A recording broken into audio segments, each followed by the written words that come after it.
नाटक सादर होणार आहे. याचे लेखक व दिग्दर्शक आहे अनिता जोशी. सर्वांना नम्र निवेदन आहे की नाटक सुरू असताना आपले मोबाईल फोन सायलेंट किंवा स्विच ऑफ मोडवर ठेवावे.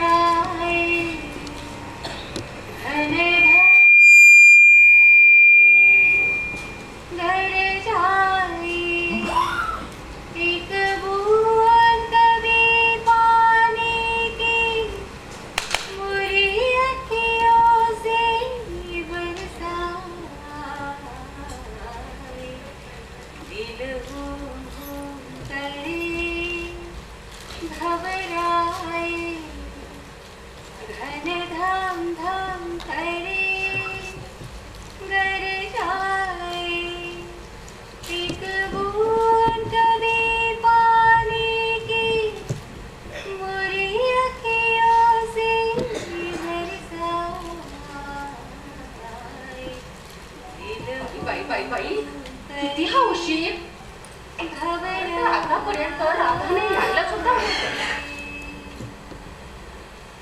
अजून हिचा पत्ता नाही. खरं तर तिला मी आधीच सांगितलं होतं की मेधा यायच्या आधी तू पोच, पण नाही. जाऊ दे, यायचं तेव्हा ये. अगं बाई, मिठाईला सांगितलं होतं की याच्यावरची चादर बदल, पण नाही, ती सुद्धा तशीच निघून गेली.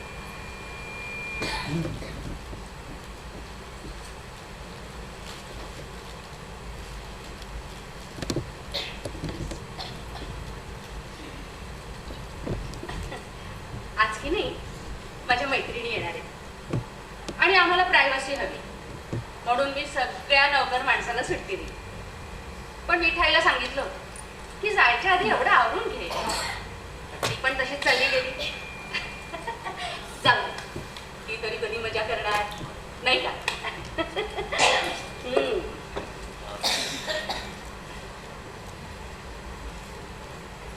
झालं बाई. अहो बाई, फुलं राहिलीच ना.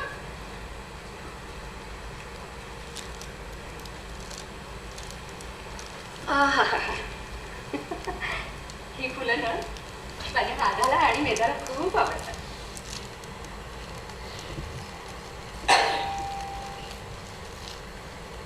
एक फुल कमी वाटतंय का? मलाही वाटतंय.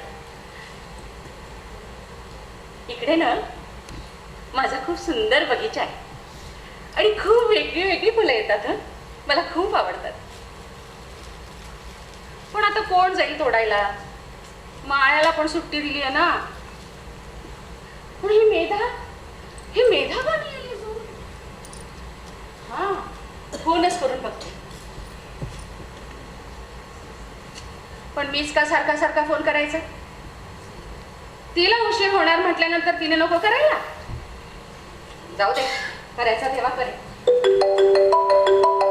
राधा नसणार आहे नक्की.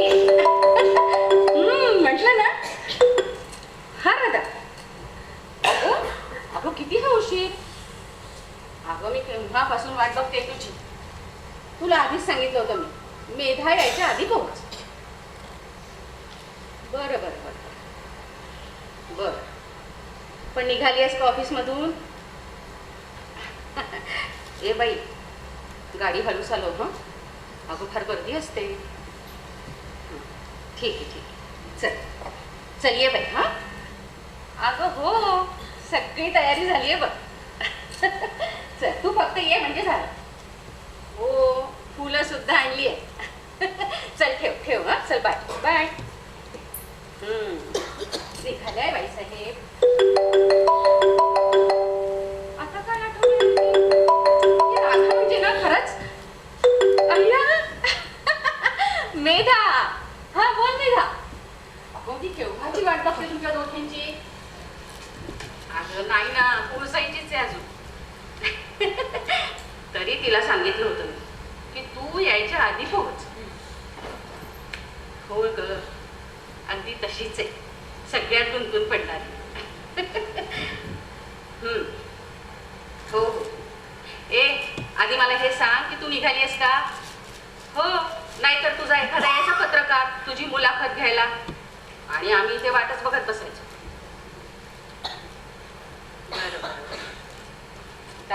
मनापासूनच बोलतेस. बरं. नाही नाही, अगं रिद्धी नाव आहे तिचं. हा इंजिनिअरिंगच्या शेवटच्या वर्षात आहे. आणि ओंकार तो 12वीला आहे ग. एक मिनिट, तू मला सगळे प्रश्न फोनवरच विचारणार आहेस का? अगं नाही, म्हणजे इथे आल्यावर काही राहू देणार आहेस का शिल्लक बोलायला? बरोबर. एक मिनिट, हा एक मिनिट. झालं नाही ग, काही झालं नाही. फक्त तुला लोकेशन सेंड केलं. हो, मला माहिती आहे तुला माझं घर माहिती आहे ते. अगं माझा हा स्वभाव, दुसरं काय. अगं बाई, वेळ वाजते. हा चल ठेव आणि तू ये लवकर. आले आले, चल चल ठेव. Bye bye bye.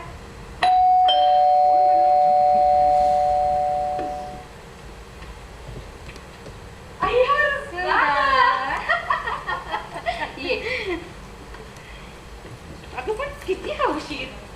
अगं काय सांगू सुदे, काही सांगू नकोस. सुदे जरा ऐक तरी. काही ऐकायचं नाहीये मला तुझं.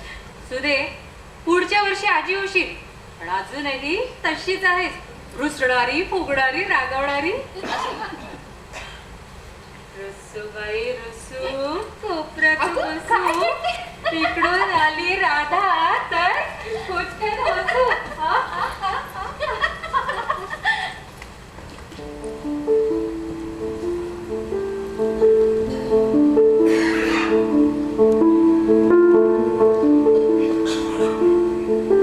कसलं रागवणं आणि कसलं काय. हा एकट्याला खायला वाटतो का मला? अगं काही नाही. अगं माझी मधुरा होती ना, तेव्हा घर कसं भरून गेलेलं होतं बघ. तिचं लग्न झालं आणि घर सुनं सुनं करून गेली ती माझी.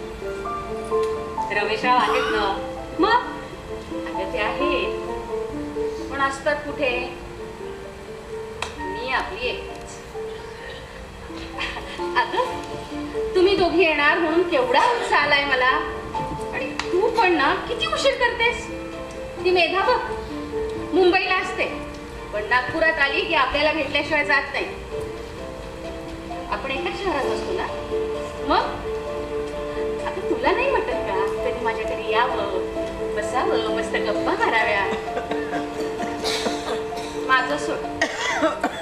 अगं पण स्वतःसाठी तरी थोडा मोकळा श्वास घ्यावा, असं नाही वाटत? वाटतं ग, खूप वाटतं.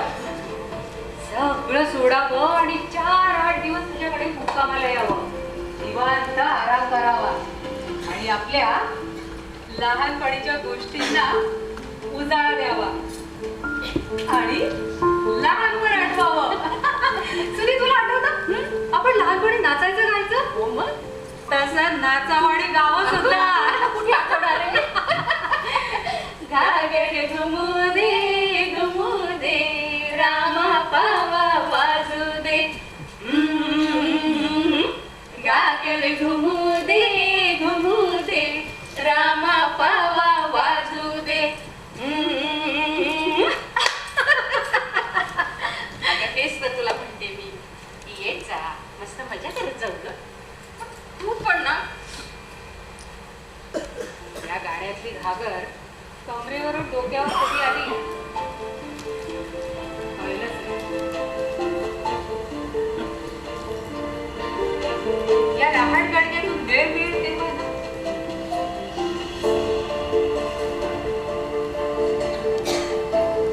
या धावपळीतून इच्छा असूनही वेळ काढता येत नाही ग. त्यात आता रीतीचं इंजिनिअरिंग, ओंकारचं 12वी, घर आणि नोकरी, नुसती तारेवरची कसरत चालू असते ग. ते समजून घे ना सुदे. अगं आता नेहमी नेहमी काय समजून घ्यायचं तेच तेच. तुझ्यासारखं थोडीच आहे. आता माझ्यासारखं म्हणजे काय? नोकरी बिकरीची झंझट नाही, मस्त दोघं राजा राणी. राजा जाई गावी आणि घेऊन आपली गाडी. जिंदगी एक सफर है सुहाना, यहाँ कल क्या हो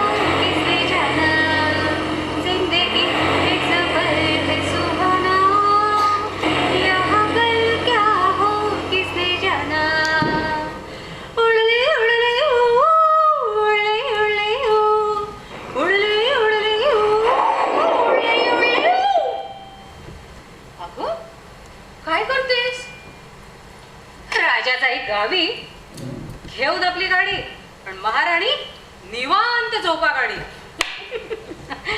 श्रीमंत पतीची राणी भोगेल बघता बघता हसताय हसा. काय म्हणे तर श्रीमंत पतीची राणी आणि काय म्हणे तर झोपा काढी. खर तर आजकाल झोप सुद्धा येत नाही मला.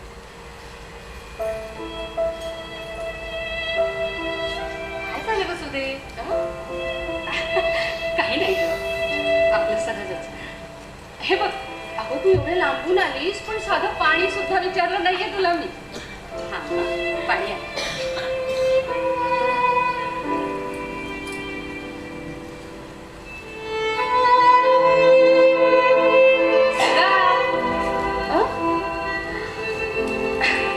हे बघ, अशीच आहे मी, हरवणारी, रांगवणारी, रुसणारी. नाही ग, आता मी गंमत केली. तू खूप प्रेमळ आहेस आणि समजदार सुद्धा. मला एक सांग सुदे, तुला एकटेपणाचा एवढा कंटाळा येतो तर तू का नाही जात रमेश सोबत टूरवरती गेली ती? मस्त हिंडावं फिरावं, मजा मस्ती करावी, नवनवीन ठिकाणं बघावी. पण नाही, मस्ती घरातच. अगं हे मला नेहमीच म्हणतात, चल माझ्या बरोबर म्हणून. मग अगं 2-3 वेळा जाऊन सुद्धा आले ग. पण तिथे गेले ना की हे जातात एखाद्या meeting.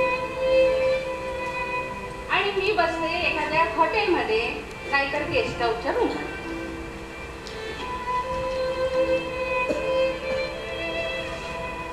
एकटीच.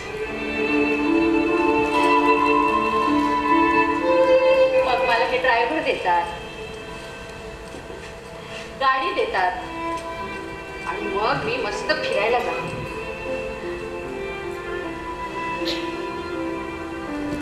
पण एकटीच.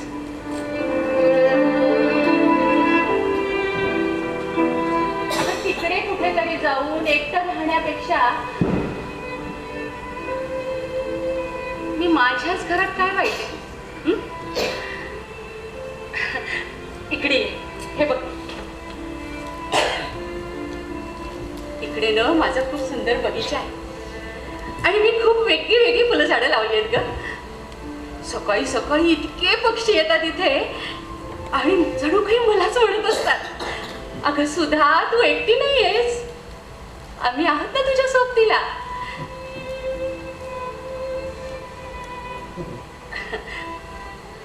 छान वेळ जातो ग माझा सकाळी सकाळी. पण नंतर वेळ गेला नाही ना तर मग मात्र मी जगजीत सिंगला बोलवते. अहो मस्त गजल गातो फक्त माझ्यासाठी. तरीही वेळ गेला नाही तर मग मात्र तुझे हे रमेशराव असतात माझ्या सोबतीला. अगदी 24 तास. तुला सांगते राधा, ज्याने कोणी याचा शोध लावलाय ना त्याच्या अगदी मनापासून आभार मानते.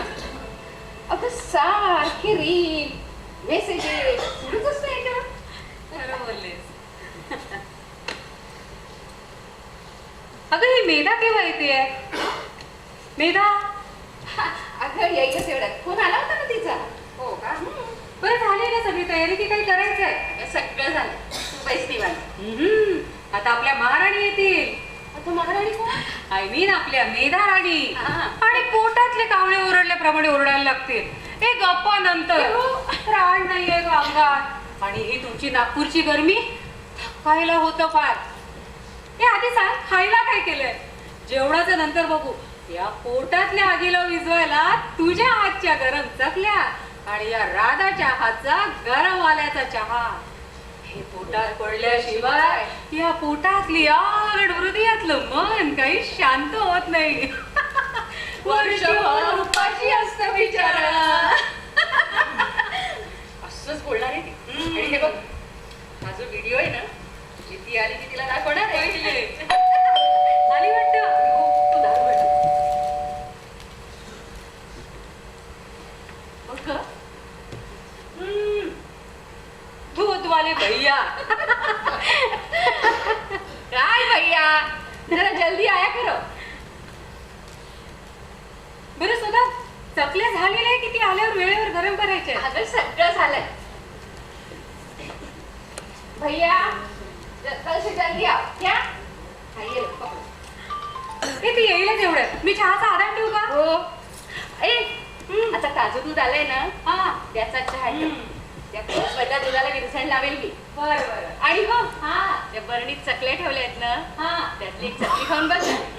मेधा यायची आधी सांग तरी कशी झाली ते. काय झाल्या? तुमको देखा तो ये ख्याल आया, एक नंबर चकली. जिंदगी धूप तुम घना साया.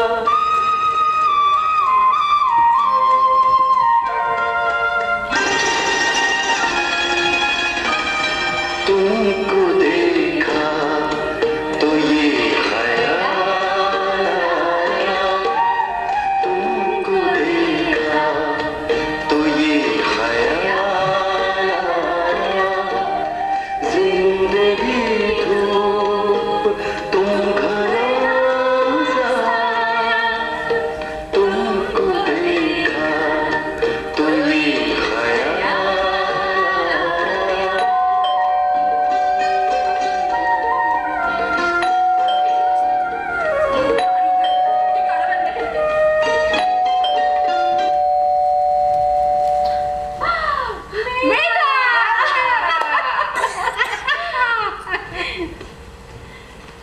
तुमको देखा तो ये ख्याल आया, जिंदगी धूप तुम घना साया.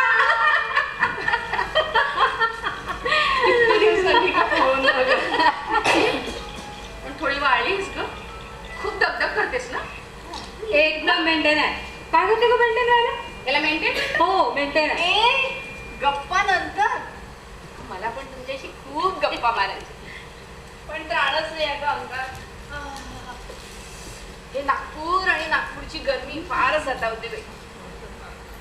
हे सुधा, पण तू खायला काय केलंस? जेवायला ना? नाही ग. मग ह्या पोटातल्या आगीला शांत करायला तुझ्या हातच्या चकल्या आणि राधा तुझ्या हातचा आल्याचा फक्कड चहा हवा बाई. ते पोटात गेल्याशिवाय ही पोटातली आग आणि हृदयातलं मन काही शांत व्हायचं नाही. उपाशी असलं का विचारत ते पा आला हसण्याचा आवाज. मी एवढी इथे भुकीनी व्याकुळ आहे, पण यांना पा हसणं सुचतंय. काळजीच नाही माझी. जाऊ दे. चकली. सुधाने जय्यत तयारी करून ठेवली आपल्यासाठी. चकली. आणि हा आपल्यासाठी चहा खास राधाने बनवलेला. क्या बात है. आहा. एक नंबर चकली. हा आवडली ना? मग ज्या आजची अशी चकली खाल्ली ना, कसं तृप्त तृप्त वाटत. पण सुद्धा मी इतकी फिरते, पण अशा चकलीची चव नाही कुठे मिळत. चल तुझं आपलं काहीतरी खरंच. सुधा मेरी जान, इन हाथों में तो जादू है. दिल करता है इन हाथों को सोने से सजा. वारे मेरी अनारकली, क्या बनाती हो तुम चकली. कौन हंस रहा है? ये कौन हंस रहा है? कौन है जो हमारे भावनाओं को ठेस पहुंचा रहा है? कौन है रे तिकडे? कौन है? आपले सलीम. कौन है? हम है. आपकी अनारकली. कितने दिनों के बाद दो दिल मिल रहे. सलीम, सलीम, आओ आओ.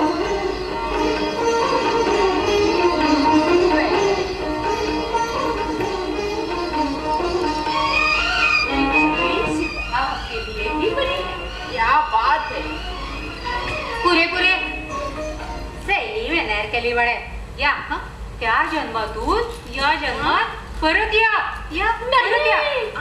सलीम, ये जमाना हमारा दुश्मन है सलीम.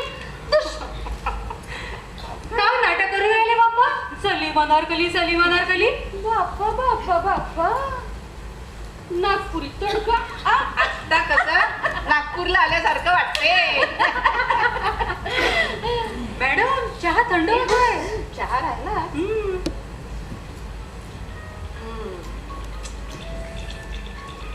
चहानी काय काहीच चढतो नाही. नशा नशा म्हणायचंय का मॅडम तुम्हाला? तेच ते नशा.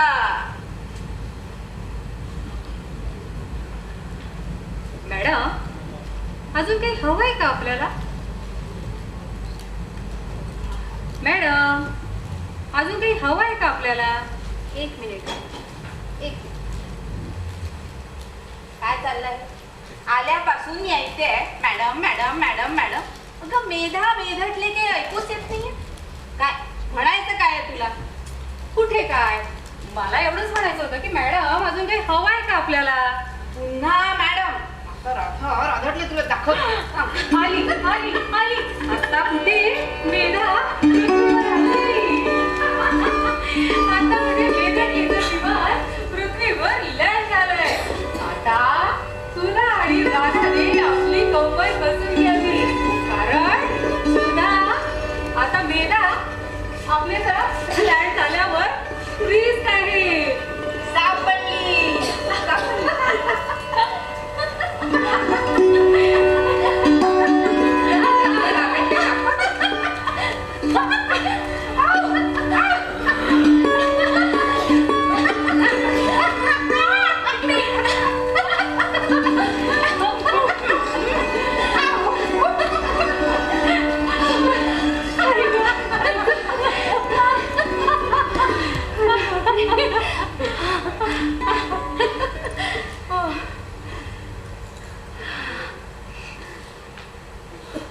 खरंच ह्याच आनंदासाठी आपण वर्षातून एकदा भेटत असतो नाही का ग?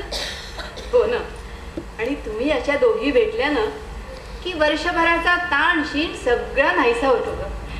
कसं अगदी हलकं हलकं फ्रेश फ्रेश वाटतं. खरंच हे आपल्या तिघींचं वर्षभरातून एकदा भेटणं म्हणजे ना एक प्रकारचं टॉनिकच आहे आणि एक नवीन एनर्जी सुद्धा. हो, हे टॉनिक एक दिवस भरपूर घ्यायचं आणि दुसऱ्या दिवसापासून पुन्हा आपापल्या कामात स्वतःला झोकून द्यायचं. पण आता असं वाटतं की आपण जरा जास्तीच गुरफटत चाललोय, नवे बांधण्याच गेलोय.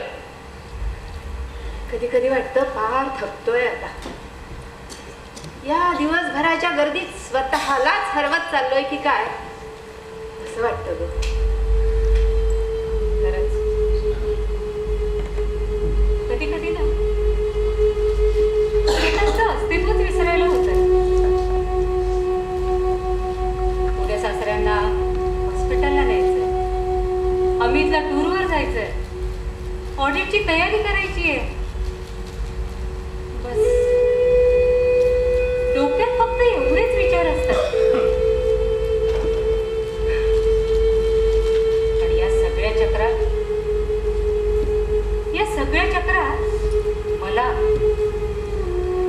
मला स्वतःला काय हवंय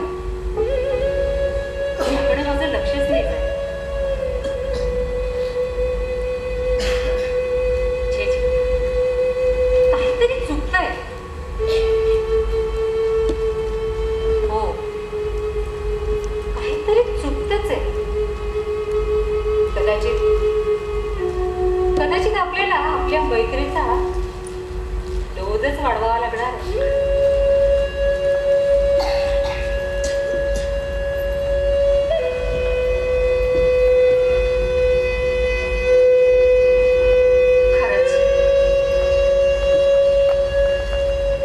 खरंच आपल्याला आपल्या मैत्रीच्या टॉनिकचा डोसच वाढवावा लागणार आहे.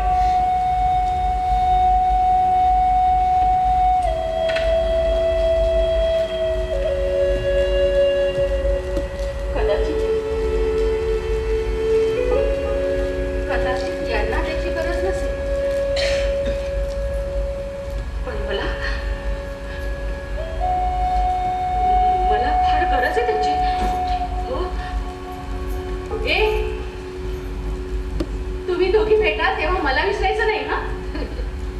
अरे यार सुधा, तुला कसं विसरणार?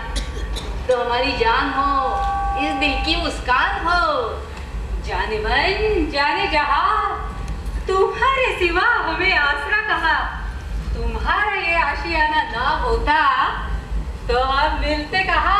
बघितलं बघितलं, तुम्हाला मजा करायला, उतरायला, थांबायला माझा हा आशियाना हवाय, म्हणजे माझं हे घर हवंय.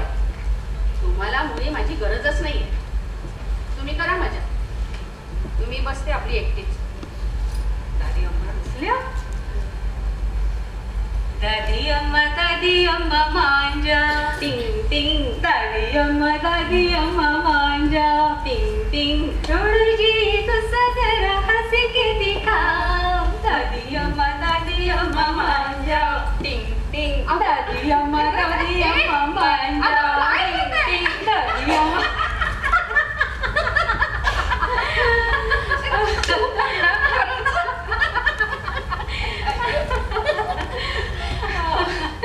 मेघा, तू सुद्धा. खरंच आपण असं तिघी भेटलो ना की पुन्हा एकदा लहान झाल्यासारखं वाटलं. तेच प्रेम, तोच आनंद, हीच मैत्री.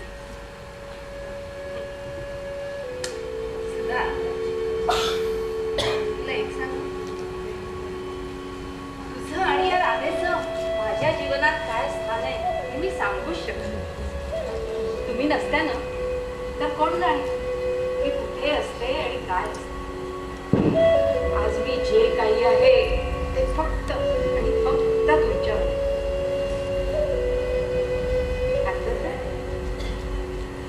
आठवते की आपल्या शाळेतली पहिली भेट.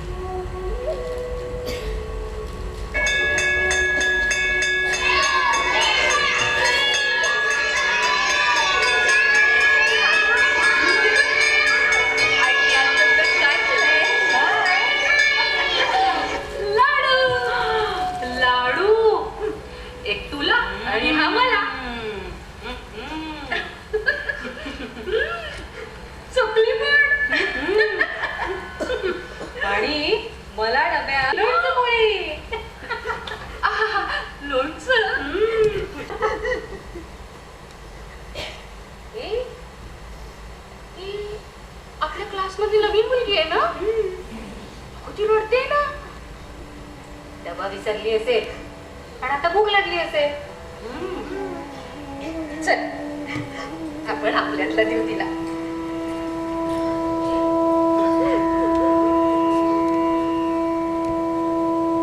ए ए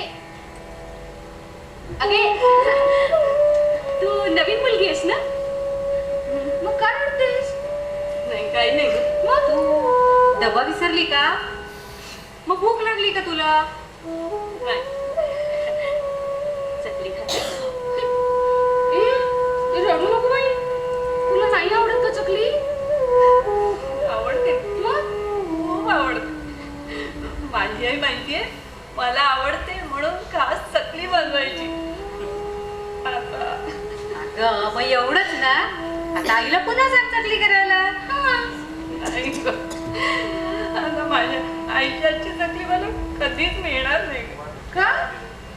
माझी देवाघरी जाऊन 3 वर्ष झाली आणि माहिती माझ्या बाबांनी माझ्यासाठी दुसरी आई आणली. खूप छळते, खूप रागवते.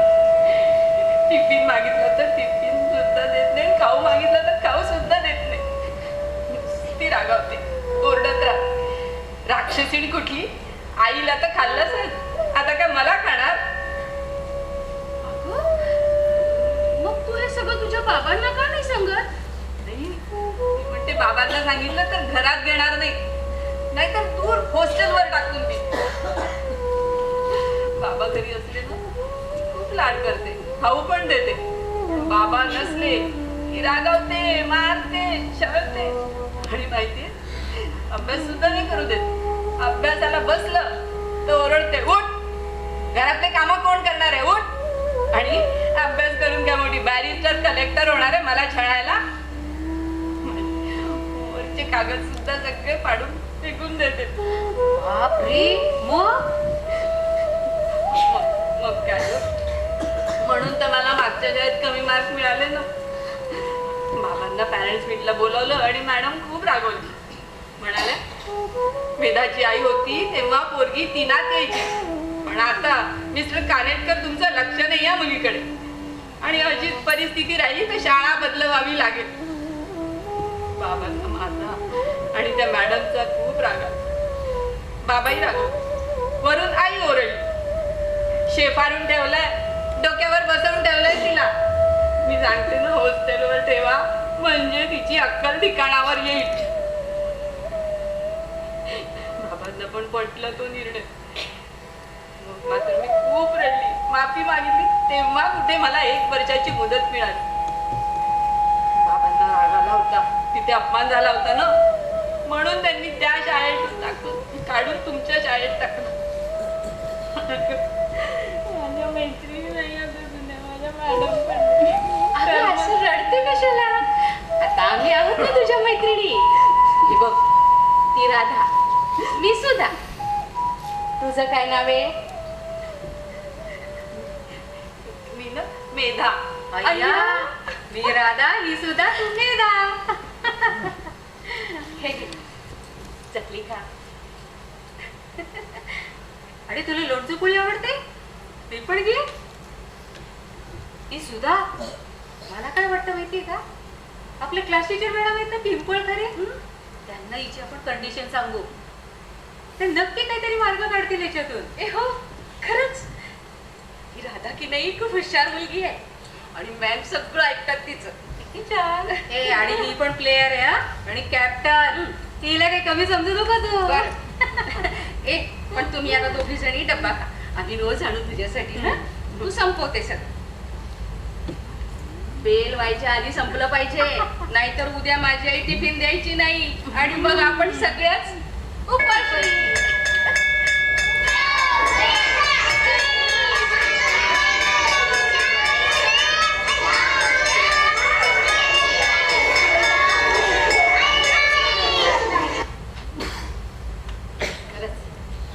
राधा, सुधा, ते दिवस मी कधीच विसरणार नाही ग. ए वेडाबाई, अगं किती विचार करतेस. तुझ्या जागी आम्ही असतो किंवा आमच्या जागी तू असतीस तरी तू हेच केलं असतंस की नाही. मग खरंच यू आर ग्रेट वेदा. अगं घरी वेळ मिळत नाही म्हणून शाळेत उशिरापर्यंत अभ्यास करत बसायची आणि ऑफिसर होऊनच दाखवलं. We are proud of you Veda. अगं त्यात काय एवढं, जेव्हा परिस्थिती विपरीत असते ना तेव्हा तीच परिस्थिती माणसाला निर्णय घ्यायला लावून जगायला शिकवते. योग्य वेळी कठीण जरी असेल ना तरी ते निर्णय घेता यायला पाहिजे आणि तसं जगता यायला पाहिजे. एक दार जेव्हा बंद होतं ना तेव्हा देव दुसऱ्या बाजूने दरवाजा उघडून देतो, पण ती दुसरी बाजू शोधता आली पाहिजे आणि त्यात जाण्याचं सामर्थ्य दाखवता आलं पाहिजे. बस. आईने ताई, देवाने ताई हिरवून दिली. तुमच्यासारख्या जीवा भावाच्या मैत्रिणी दिल्या ना माझं पाठबळ स्ट्रॉंग करायला. हे बघ, पुन्हा आपल्यालाच क्रेडिट देते. अगं मेघा, तुझ्यासारखे आम्ही स्ट्रॉंग असतो, हुशार असतो तर मला आम्ही झालं असतं ना बॅरिस्टर, कलेक्टर, नाही का ग?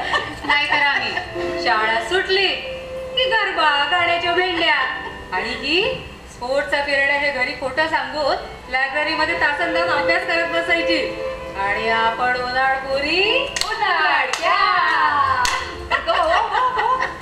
पण हे तुमच्याशिवाय शक्य होतं का?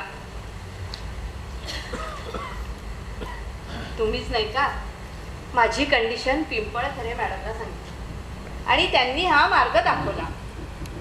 ते आपले स्पोर्ट्सचे सर नाही का ग, आता सहस्रबुद्धे सर. तिला बरं आठवतंय. मग त्यांची लाडकी खेळाडू होते मी. तर त्यांना सांगून मला हॉकीच्या टीम मध्ये 13वा गडी घेतला. पण काही का असे ना त्यामुळे मला प्रिन्सिपलच्या सहीचं शाळेच्या लेटर हेडवर लेटर मिळालं. हे मी बाबांना दाखवलं म्हणूनच बाबांचा विश्वास बसला. त्यांनी पण आईला बजावलं, म्हणून मला शाळेत लवकर येता आलं अभ्यास करायला. नाहीतर घरीच झाली असती माझी चंपी मालिश तेल. आणि हो, हॉस्टेलची तलवार तर होतीच ना डोक्यावर. केव्हा पडली असती काही नेहमी. तुमच्या दोघींच्या मदतीमुळेच मी 10वी आणि 12वीला मेरिट आली आणि IAS होऊन दाखव. नाहीतर झाली असती रवानगी हॉस्टेलला तेव्हा. तरी तुला असं खेचून आणलं असतं मी, हो की नाही ग? अगदी खरा, खूप स्ट्रॉंग होती ही. प्लेयर होती ना आणि वर्गाची मॉनिटर. वर्गात आपल्या क्लास टीचर नंतर सगळे पोरं हिलाच तर घाबरायचे. तो अरविंद आठवतो? त्या अरविंदाने तुझी छेड काढली तर हिने काय धुतलं होतं त्याला. मान मान भरलं. मग आला गाया वया करा, मी पुन्हा असं नाही करणार, मला माफ करा. आणि मग नंतर पर्सनली भेटला. म्हणतो कसा, प्लीज सुद्धा माझी कंप्लेंट करू नकोस प्लीज. आणि माझीच केली ना कंप्लेंट. त्याचे बाबा येऊन मॅडमकडे हिची कंप्लेंट केली. पण जेव्हा हिने खरी कंडिशन सांगितली तेव्हा मात्र तंबी देऊन त्याला घरी पाठवलं. पण खूप घाबरला होता ग तो त्यावेळेस. नाही काय दिवस होते ग ते. पण सुद्धा मी तर तुम्हाला एक सांगू, मी माझ्या मुलांना बघते ना तर या पिढीनेही मजा मस्ती खेळ केलेलीच दिसत नाही. काय तर फक्त ट्युशन क्लास आणि मेरिट येण्याची स्पर्धा. ही मुलं पुढे आई वडील त्यांच्या मागे. मुलं रिकामे सापडतील तर कुठे? टीव्ही नाहीतर मोबाईल. हो बाई, हे मात्र खरं आहे का? अगं तिकडे डोकं घातलं की हे मुलं बाहेरच काढत नाहीत. तुम्हाला एक गंमत सांगते का? माझी मधुरा आहे ना आणि माझा जावाई सुदेश, हे दोघं काय म्हणतात माहितीये? पुढच्या वर्षी त्यांना जर मुलगा झाला तर नाव ठेवणारे गुगल आणि मुलगी झाली तर नाव ठेवणारे इन्स्टा. कमाल. एवढा हा प्रभाव. बघ ना. अन्न वस्त्र मूलभूत गरजा कोणत्या? वायफाय आणि आता AI. Artificial intelligence. हा. आता ते नवीन आर्टिफिशियल इंटेलिजन्स. त्याचं काय? अगं त्याच्या माध्यमातून नाही का नवनवीन व्हिडिओ व्हायरल झाले. हो? तो जेसिकाचा. जेसिका. हा त्या डॉल्फिनचा. हा, डॉल्फिनचे खेळ हो, करणारी. मी बघितलंय. त्याचं काय? त्या जेसिकाला म्हणे समुद्री प्राण्यांचा अतिशय लळा होता आणि तिने एका कोळ्याकडून डॉल्फिनला सोडवून आणलं. त्याचं संगोपन केलं, त्याच्यावर प्रेम केलं, त्याला सगळं शिकवलं आणि त्याच डॉल्फिनने त्याच जेसिकाचे 2 तुकडे करून तिला मारून टाकलं म्हणे. हा व्हिडिओ इतका व्हायरल झाला आणि शेवटी शहानिशा केल्यावर कळलं तो AI एडिटेड होता. हो. आणि मग त्या व्हिडिओतून त्यानंतर कळलं की AI एडिटेड तर होता आणि प्रसार माध्यम आणि बातम्यांमधून जेसिकाला स्वतःलाच येऊन सांगावं लागलं, मी जेसिका, मला काहीही झालेलं नाही, मी जिवंत आहे, तो व्हिडिओ फेक होता. काय खरं काय खोटं कशावर विश्वासच राहिला नाहीये. हो बाई, अजून पुढे काय काय पाहायला मिळणार आहे देव जाणे. फारच भयानक आहे सगळं. खरंच बाई, मी काय म्हणते ते तर खरं काय, तुम्ही तर जरा पॉझिटिव्हली बघा ना. या मोबाईल आणि चॅनेल्समुळे पूर्ण जग फिंगर टिप्सवर खेळू लागलाय. घर बसल्या पूर्ण जगाची माहिती, घटना सगळं मिळतंय. संपूर्ण जग या सोशल मीडियामुळे जोडल्या गेलंय. जागतिक व्यापार, व्यवहार, ट्रान्सपोर्ट याला गती मिळाली आहे. त्यामुळे देशाची प्रगती होते. पहिले परदेशात जाणं म्हणजे जुन्या गोष्टीतल्या 7 समुद्रापलीकडे जाणं होतं. पण आता अवघ्या 8 ते 10 तासात आपण परदेशात जाऊन पोहोचतो. तिथे राहणाऱ्या नातेवाईकांशी, मुलांशी दुसऱ्या सेकंदाला बोलू शकतो, व्हिडिओ कॉल करून बघू शकतो. काय मनाला शांतता मिळते. नाहीतर बघा, महिने पत्राची वाट. एवढंच नाही, रिकामपणाच्या गप्पा, गॉसिपिंग, दुसऱ्यांचे उणे काढणे हे बंद होऊन ऑनलाईन क्लासेसला महत्व आलंय. कितीतरी माहितीपूर्ण चॅनल्स आहेत. नॅशनल जिओग्राफी, डिस्कवरी, ABP माझा, आज तक, स्पोर्ट्स, कृषी प्रधान या सगळ्या माहिती देणाऱ्या चॅनेल्समुळे लोकांचं जनरल नॉलेज वाढतंय. शहरातून, घरातून, घराघरातून जच्चा बच्चा, पोलिओ, स्त्री अधिकार, सबलीकरण, साक्षरता, सुरक्षा प्रणाली याचं महत्व पटायला लागलंय. त्यामुळे तळागाळापासून विकास होतोय, प्रत्येकाची प्रगती होते. नाण्याला या दोन बाजू असतातच ना, त्याची चांगली ती घ्यावी. मी म्हणते बुद्धीचा विकास करून नाविन्याची कास धरायला काय हरकत आहे? काय हरकत आहे नाविन्याची कास धरायला? पण नाही, तुम्ही नाण्याची एकच बाजू बघता.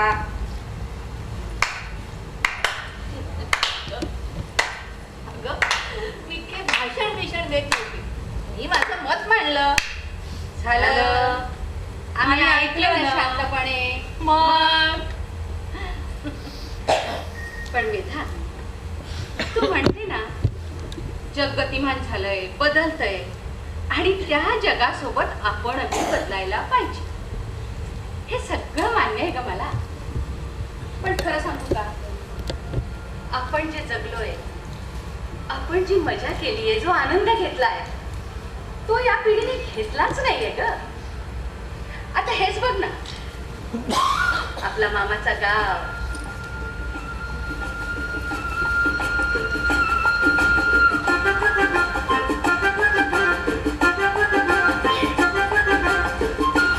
तिथली ही सगळी मजा आहे ना,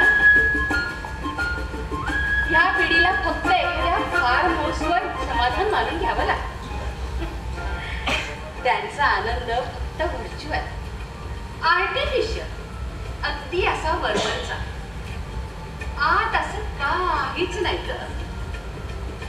आपला मामाचा गाव, तिथली ती आमराई, त्या आमराईत बांधलेले ते झुले, त्यावर घेतलेले ते हिंडोळे, वाट बघणारी आपली ती भावंड, आजी आजोबा, त्यांच्या सोबत रात्रभर जागून खेळलेल्या त्या गाण्यांच्या भेंड्या, अमावस्येच्या रात्री गच्चीवर बसून ऐकलेल्या त्या भूतांच्या गोष्टी, अंगत पंगत, मजा मस्ती, हे सगळं त्या मोबाईलने आणि टीव्हीने गिळंकृतच करून टाकलंय का? मला काय वाटतं, आपण जे सगळे क्षण जगलोय ना, ते असे पकडून ठेवायला हवे होते. पण क्षणच गते, ते तर असे म्हणून जातात. पण त्यांच्याच आठवणी बदलतात. मी जेव्हा एकटी असते, उदास असते ना, तेव्हा ह्याच आठवणी असतात का माझ्या सोबतीला. मी त्या आठवणी अशा बाहेर काढते, त्यांच्याकडे बघते, त्यांना गोंजारते आणि त्यांच्यातच रमून जाते ग. माझ्या मनाची सगळी मरगळच निघून जाते. मग परत एकदा मी माझ्या चोर कप्प्यात त्यांना ठेवून देते. पण ते कितीही बंद कपाटात ठेवले ना, तरी त्यांचा सुगंध मात्र दरवळतच राहतो कायम.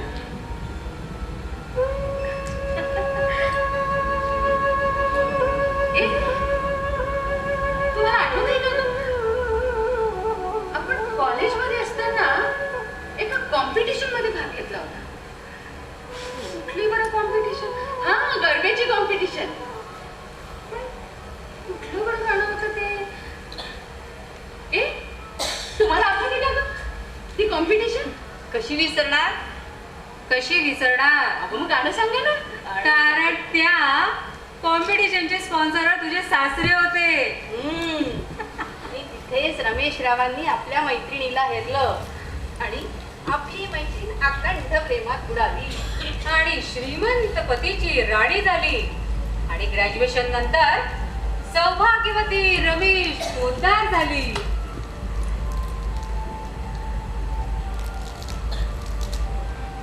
पंखेडा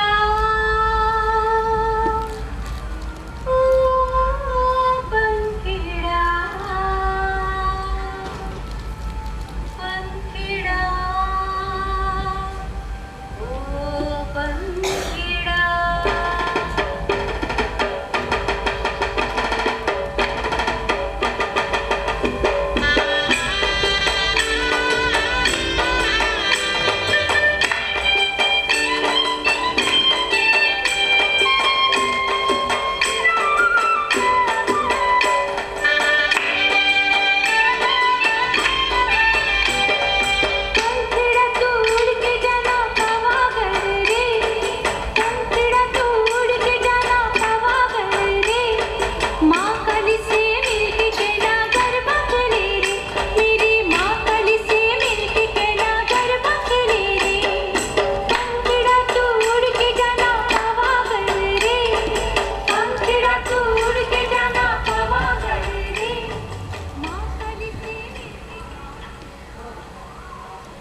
सुधा, काय धमाल चालली आहे आपली. अगं, वर्षातून हा एकच दिवस आपण अगदी स्वतःसाठी जगल्यासारखा वाटतो, नाही का? मेधा, ही फुलं, हे चकले, चहा आणि ही प्रायव्हसी मला वाटतं फक्त तुझ्यासाठी. आम्ही गावातलेच चालतच राहणार. हा सगळा आनंद फक्त तुझ्यामुळे मिळतोय मला. ते म्हणतात ना, गाड्यासोबत नळ्याची यात्रा. तुला काही कमी वेळा बोलवलं का मी? पण तू प्रत्येक वेळेस वेगळे कारण सांगतेस मला. येतेस का कधी? मेधा, अगं हिला 1000 वेळा बोलवलंय मी, पण प्रत्येक वेळेस नवीनच कारण सांगत असते. तू एक काम कर, मस्त एक पुस्तक लिहून टाक, न येण्याची कारण. मस्त फेमसही होशील आणि पैसेही मिळेल. काहीतरीच काय, म्हणजे तुला काय म्हणायचं? मी खोटं बोलतेय? हो, तू खोटच बोलते. अगं तुला लहानपणापासून सवय आहे खोटं बोलायची. तुझ्या बाबांना आवडत नव्हतं ना, म्हणून खोटं सांगून यायचीस माझ्या घरी. बोल ना. चल, मान्य केलं मी खोटं बोलते, पण तू येते का माझ्याकडे कधी? सांग ना, आलीस का आजपर्यंत कधी? ड्रायव्हर आहे, गाडी आहे, वेळ आहे, पण नाही, यायचंच नसतं. काय येशील म्हणा माझ्यासारखीच्या घरी? कारण ही श्रीमंत पतीची राणी आहे ना. माझ्यासारखीची घडी यायला लाज वाटत असेल की गर्व झाला श्रीमंतीचा? हे काय बोलतेस तू? खरं तेच बोलतेय. सांग, म्हणा नाही क्लास करत नाही, मेडिटेशनला जात नाही, योगाचा वर्ग करत नाही, मग ही करते काय? सदैव घरातच. हिच्यासारखा पैसा आणि वेळ जर माझ्याकडे असता ना, दुनिया इकडची तिकडे केली असती मी. राधा राधे, हे काय जगणे? काय चालवलंय? खोटं बोलते? खोटं बोलतेय का? म्हणायला वर्गात आपल्या सगळ्यात हुशार कोण होती, सगळ्यात ऍक्टिव्ह कोण होती आणि उत्कृष्ट खेळाडू कोण होती? फक्त सुधा. आणि सध्या ती काय करतीये? बगीच्यात पाना फुलांशी गप्पा मारते, पक्ष्यांची वाट बघतीये. मला तर वाटतं कधी कधी की डोक्यात परिणाम झाला हिच्या. बस राधा, बस.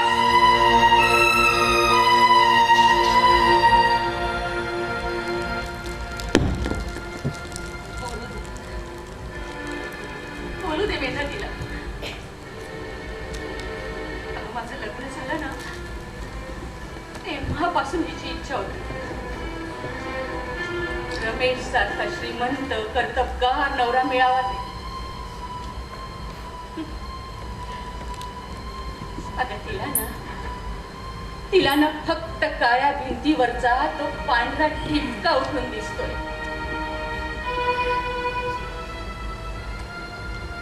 तिला काय कळणार आहे या श्रीमंतीच्या वेदना, हे श्रीमंतीचं दुःख. तिची काही चूक नाहीये ग त्यात. ती तर मस्त सोमवार ते शुक्रवार नोकरी करते, शनिवारी राहिलेली सगळी कामं करते आणि रविवारी तिचा नवरा तिला आवर्जून वेळ देतो. मस्त दोघं फिरायला जातात, एन्जॉय करतात.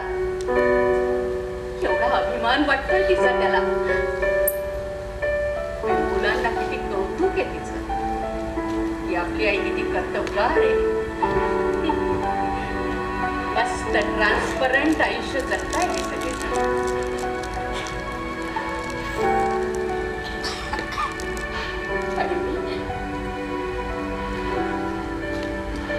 मी मात्र या घरात एकटीच. अगं बोलायचं तर कुणाशी बोलायचं हा सुद्धा प्रश्न पडतो ग मला.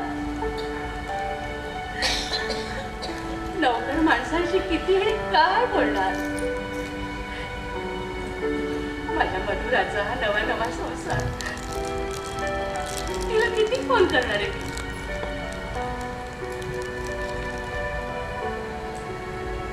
हा रमेश घरात असतो ना, तेव्हा नेहमी फोनवरच असतो. त्याचा बिझनेस, त्याचं डील, त्याचं मीटिंग, वेळच नसतो ग त्याला माझ्याशी बोलायला. आणि टूरवर जातो ना तेव्हा 15 दिवस त्याचा चेहराच दिसत नाही ग मला.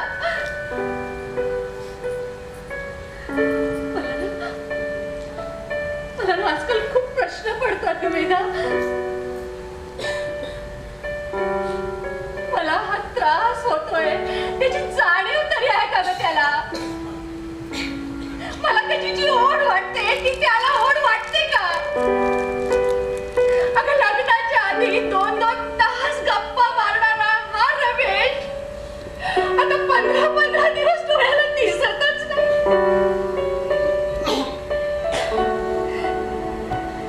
एखादा त्याला वेळ असेल तेव्हा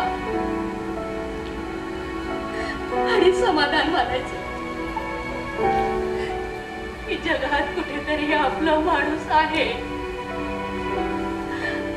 संवादाचा सर्वच चाललाय ग आमच्यातला. संवादाचा सर्वच चाललाय.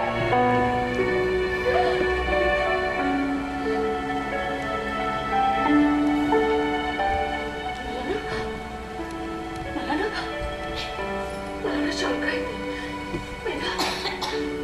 मला शंका येते ग. त्याचं कुठेतरी काहीतरी अफेअर तर नसेल?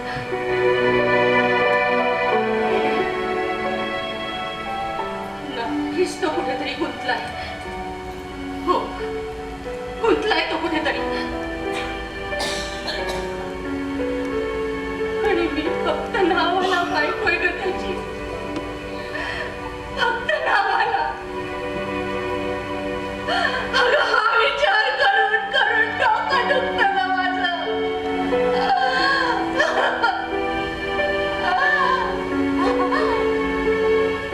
ते शंकूसारखी अवस्था झाली आहे माझी. आणि या अवस्थेत नाही जगायचंय मला. नाही जगायचंय मला या अवस्थेत. नाही जगायचंय मला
या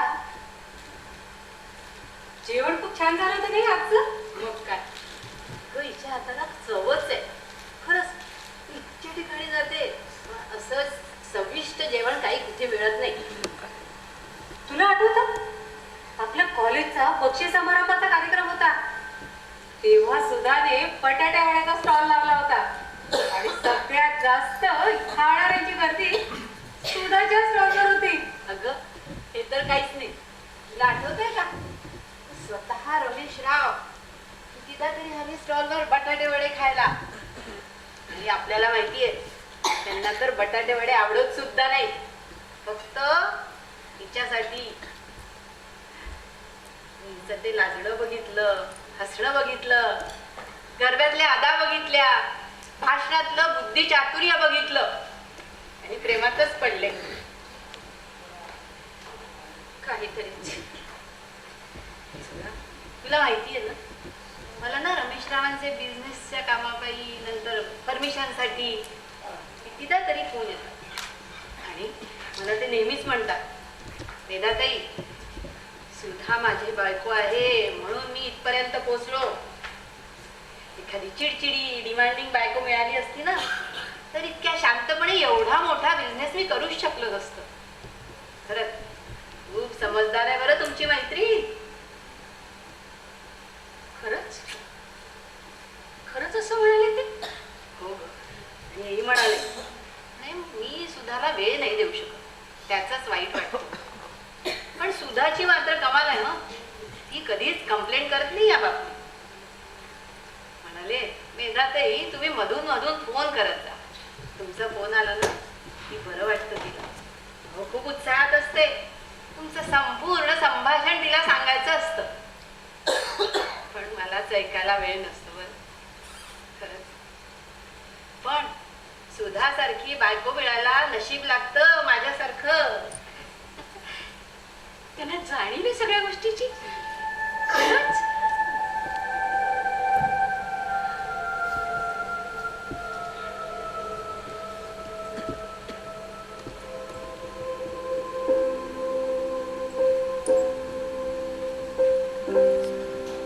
सॉरी असुदा. अगं तू मोकळं व्हावं, तुझ्या मनातली खतखत निघावी, तू व्यक्त व्हावं म्हणून मी टोचून बोलले. सुधा, तुझ्या एकटेपणामुळे तुझी ही अशी अवस्था झालेली आहे. ते म्हणतात ना, मन चिंती ते वैरीने चिंती. तसंच काहीतरी झालेलं. रमेशराव तुझ्यावर किती प्रेम करतात. खूप छान आहेत ते. मला काय वाटतं माहितीये का सुधा, तू स्वतःला कुठेतरी गुंतवायला हवं. तुला काय वाटतं ग? मी कधीच काहीच केलेलं नसेल. तुला तर माहितीये माझ्या माहेरी कसं वातावरण होतं ते, हसरं खेळकर. पण इकडे आले आणि सगळं वातावरणच वेगळं होतं ग. मी लग्न करून आले तेव्हा असं उंबरठा ओलांडत होते. तेव्हा सगळ्या नातेवाईकांनी उखाणा घ्यायला सांगितला. मग मी उखाणा घेतला. पोतदारांच्या घरात सासरे बुवांचा धाकच भारी. पोतदारांच्या घरात सासरे बुवांचा धाकच भारी. पण आमच्या रमेश रावांची बातच न्यारी. चोरून चोरून भेटत होती मलाही स्वारी.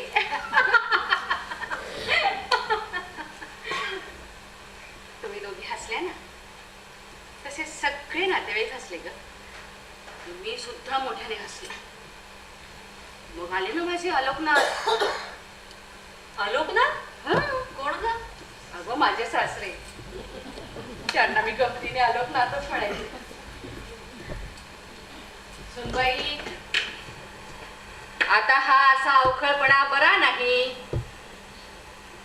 तुम्ही आता पोतदारांच्या सुनबाई झालात, तेव्हा आता चालण्यात बोलण्यात आद बसायला हवी. तुम्ही आमच्या मुलीसारख्याच. तुमच्या माघारी कोणी तुम्हाला काही म्हटलं तर आम्हाला चालायचं नाही. आणि तुमच्या सासूबाईंनी ते सगळं जपलंय. ते तुम्हाला वाढवायचंय. तुम्हाला काय हवंय काय नकोय ते सगळं मिळणार आहे. आणि तुम्ही बेझिझक मागू शकता. पण आम्ही काय सांगितलंय ते कायम लक्षात असू द्या. काय अगं काय प्रेमाने आणि सन्मानाने समजावलं तुला, तेही गोड शब्दात. आणि त्यांच्या या सगळ्या गोड बोलण्यातच मी अडकत गेली ग. त्यांनी घालून दिलेले नियम बंधन हे अगदी तंतोतंत पाळायला लागले. पण त्यामुळे काय झालं माहितीये का, अगं माझा आत्मविश्वासच हरवला. कुठेही जायचं ना तर मला भीती वाटायला लागली ग. मला वाटायचं की कोणीतरी मला म्हणेल, माझं काहीतरी चुकेल. सतत माझ्यासोबत कोणीतरी असावं असंच वाटायला लागलं ग. आणि हा रमेश तर कधीच नसतो ग सोबतीला. राधा, मेघा, मला ना आपण लहानपणी जशी मजा करायचो ना कशी मजा करायची आहे ग. खूप मस्त असं स्वच्छंदी जगायचं आहे ग. मला मस्त जगायचं आहे अगदी.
चमके बिजुरी कहत है ऋतु राज आयोरी.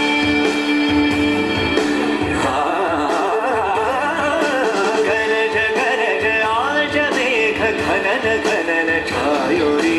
दमक दमक चमके बिजुरी कहत है ऋतु राज आयो. कहत है ऋतु राज आयो. कहत है ऋतु राज आयोरी. निसारे मम मने मम निसारे सा. निसारे मम मने मम निसारे. इस रुत के संग रंगी हरित रंग में धरा. अशीच मजा करायची आहे मला. मस्त चिंब भिजायचं. सब विहंग आणि मग रंग देख रंग ये. बरं असं तिकडे कुठेतरी जाऊन वाफाळलेला चहा प्यायचा आहे. मग असं वाऱ्याच्या वेगाने धावत सुटायचंय का? आणि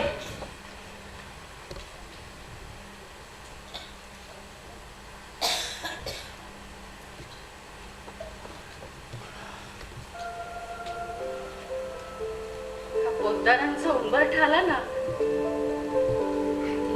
की पायच थपकतात ग माझे. पायातलं बळच निघून जातं ग माझ्या. सुधा, अगं तुझे सासरे होते तेव्हा ठीक होतं, पण आता तुला कोण अडवणार आहे? आणि हे नियम आणि बंधनं म्हणशील ना तर आपण आपल्यावर लादलेली आहेत, ती आपणच झुगारायला हवी. आणि राहता राहिला समाजाचा प्रश्न, तर आपण जसे वागतो ना तसेच आपण आहोत हे जर आपण समाजाला दाखवलं तर समाज पण आपल्याला आपण आहे तसं स्वीकारतो. समाजाला पण आपल्या बोलण्याची, राहण्याची, वागण्याची सवय होते आणि ती तशीच आहे किंवा तो तसाच आहे असा समजून समाज आपण जसं आहोत तसं आपल्याला स्वीकारतो. म्हणून आता तुला जसं वाटतंय ना तसं तू लाईफ एन्जॉय कर. स्पोर्ट्स क्लब जॉईन कर, पार्टीजला जा, पिकनिकला जा, पार्लरला जा, स्वतःचा रूप बदल. मधुराला पण हा बदल नक्की आवडेल आणि रमेश रावांना सुद्धा. खरंच खरंच हो, तुला पण तुझं आयुष्य पूर्वीसारखं सुंदर वाटायला लागेल ग. खरंच मेधा, सुधा म्हणते ना तसं खरंच आपलं बालपण खूप छान होतं. दिवस होते ग ते, सगळे दिवस पंख लावून उडून गेले. आनंद होता, उत्साह होता, जीवनात काहीतरी नवीन करण्याची जिद्द होती, कठोर परिश्रम करण्याची ताकदही होती.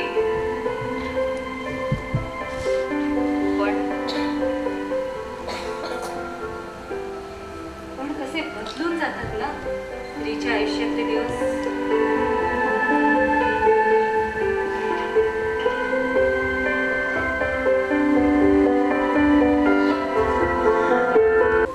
अहो, आज मला ना आपल्या मुलीचं फार कौतुक वाटतं ना. खूप छान मार्क्स मिळवले हो तिने. तीच बातमी वाचतोय पेपरला. आज सकाळी सकाळी साठी काकू, जोशी काकू सगळ्या जणी आल्या होत्या आणि राधाचं किती कौतुक करत होत्या. मला खूप अभिमान वाटला ना. पण गेली कुठे आहे? संध्याकाळचे 7 वाजायला आलेत, अजून आली नाही घरी. देवळात गेली आहे. आज सगळ्यांचा रिझल्ट लागला ना, तिघी मैत्रिणी गेल्या आहे सोबत. ते ठीक आहे, पण आतापर्यंत यायला हवी होती ना. अहो, देवळातून येता येता पाणीपुरी खायला जाणार आहेत. अहो, फार आवडते बरं तिघींना. आणि त्या मेघाचं तर मला भारी कौतुक वाटतं बरं. मेरिट आली आहे ती. आई विना पोरी गो. पुरे दुसरं लग्न केलंय तिच्या बापानं. तिचे आणि आमचे मतं जुळणं शक्य नाही. आणि त्या पोरीचं येणं जाणं पण पसंत नाही आहे मला, हे लक्षात असू द्या. अहो, असं काय करताय हो, त्यांचा प्रश्न आहे. पण मुलगी गुणी आहे ना फार. फार कौतुक आहे. तुम्ही आता लक्ष घाला थोडं. पोरगी मोठी होते. मला तुमची काळजी समजतीये. आता कुठे मुलींना पंख फुटायला लागले बघा. ते पंख जास्ती फडकवायचे नाही असा निरोप द्या. आई आलीस? मला फार कौतुक आहे बरं तुझं आज. किती छान मार्क्स मिळवलेस ग. बाबा, मला की नाही या मार्चवर बेस्ट कॉलेज मधून LLB करायचंय आणि आता मी एंट्रन्सची तयारी सुद्धा सुरू करणार आहे.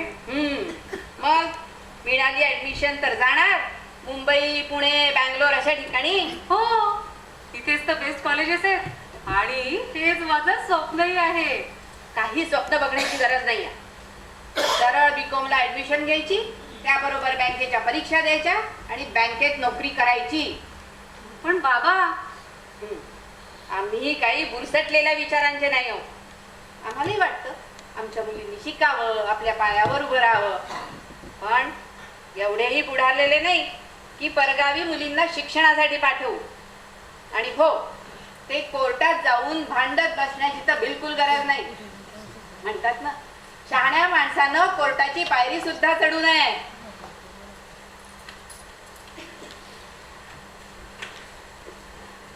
अहो,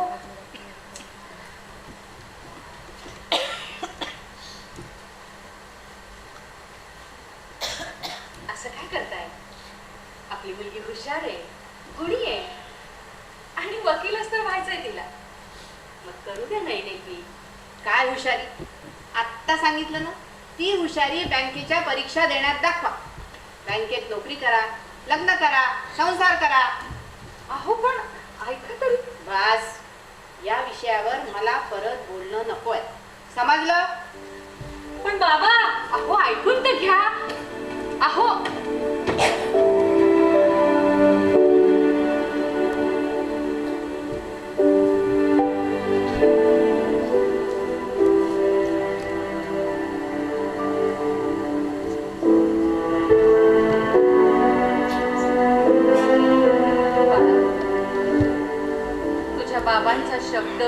काळ्या दगडावरची रेष आहे ग बाई.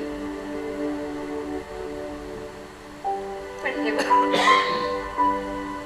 आपल्या वाट्याला जी परिस्थिती येईल ना त्यात आनंद मानायचा आणि काहीतरी करून दाखवायचं.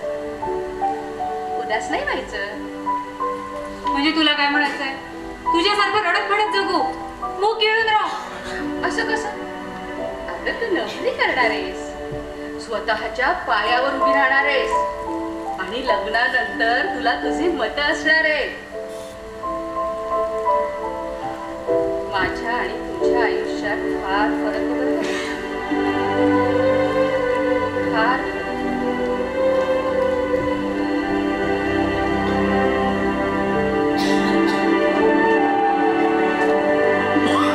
तर राधा, कुठे हरवलीस? काही नाही ग. अगं लहानपणी वाटायचं मोठेपणी तरी मनाप्रमाणे जगता येईल, पण लहानपणी जगतो ना तेच खरं जगणं असतं. मोठेपणी तर फक्त जबाबदारीचं ओझं घेऊन जगणं आहे.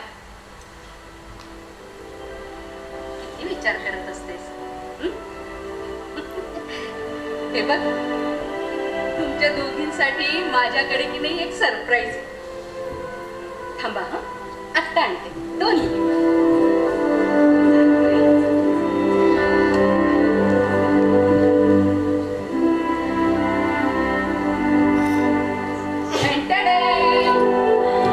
साडी बघा माझ्याकडे काय आहे. आमच्यासाठी आहेत साड्या.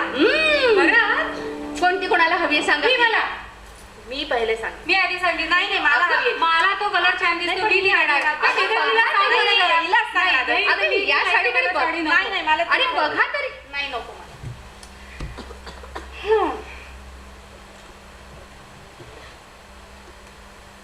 अगं असं काय करताय? दोन्ही साड्या किती सुंदर आहे, पहा तरी. मग ती देऊन दे मला. नाही अगं,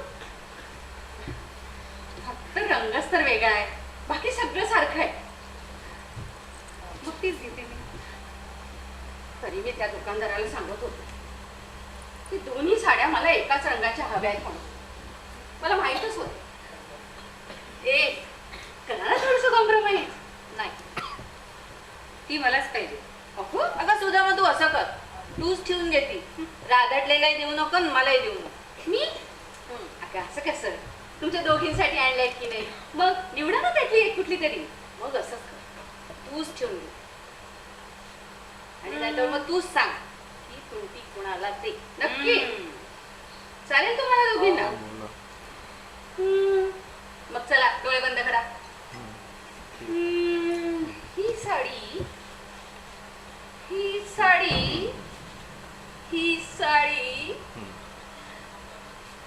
ही साडी राधाला. सुधा तुला. तुलाही वाटत होतं की नाही की पहिला चॉईस राधालाच द्यायचा म्हणून? मग चेहरा पाहिला होता की कसा झाला ते. मजा येते ना हिची गंमत करायला.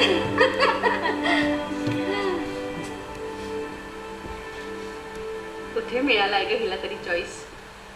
ना शिक्षणाचा, ना लग्नाचा, ना नोकरीचा.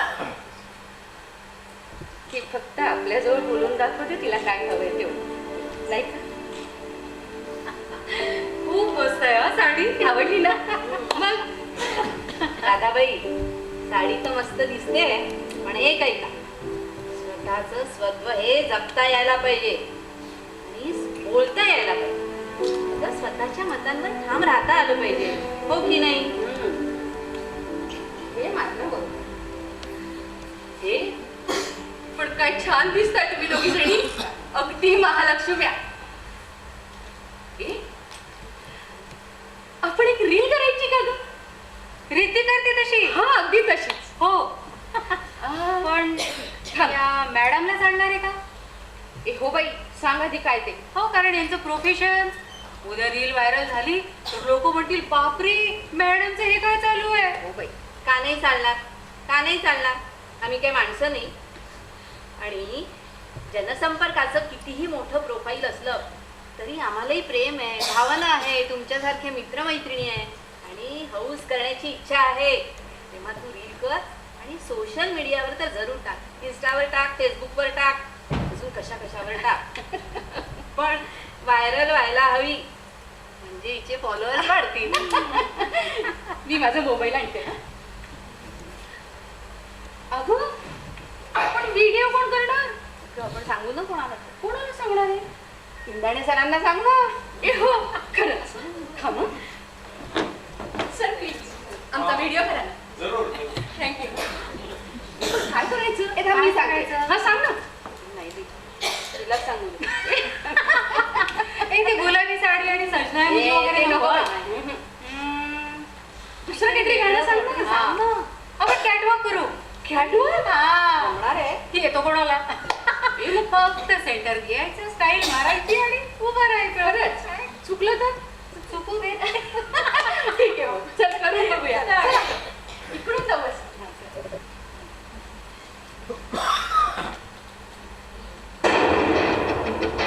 जलवा जलवा Yo, blaze up the walk, light it up to the beat. Come on, give it to me. जलवा Give it to me. जलवा Gorgeous with attitude and every latitude. Yes, hot booty, come on, baby, do your duty work. जिस्मों का है ये जलवा, जिस्मों का है ये जलवा, शोहरत भी नहीं ये जलवा, मकसद भी नहीं ये जलवा. Tell 'em like it is. I clean heat. दिलकश लगे ये जलवा, महकश लगे ये जलवा, नशा ही नशा ये जलवा, मजा ही मजा, नशा ही नशा. Throw it up, throw it up. आग C रवानियाँ I know a lot of y'all wanna listen. लेती है अंगानियाँ. Yo, I'm the hottest girl around. ये जला दे दिलों में चिंगारियाँ. ये जलवा, ये जलवा. नंबर हिरोड आहे आपलं. आणि आता आपण याला एडिटिंग आणि म्युझिक इंदाणे सरांना द्यायला सांगू. खरंच मागचं चांगलं होईल नाही का? फोन माझ्याकडेच राहू देतो झाल्यानंतर तुम्हाला दे. चालेल, ठीक आहे. पण मजा आली ना? हो ना, पहिल्यांदा केला आयुष्यात. पण तुझ्यासाठी मी कॉम्प्रोमाइज केलाय बरं. हम्म. तेव्हा ती साडी तू नेस वर्षभर, पण नंतर अदला बदली आणि झोपटू नकोस. जर धोपटून खराब केलीस तर माझ्या हातचे 2 धपाटे हे असे जोरात आणि तुझ्याकडून 2 साड्या, समजलं? आणि मी या सगळ्याची साक्षीदार आहे. तू जर विसरलीस तर मलाही 2 साड्या. काय मजा आली पण एकदम साडी.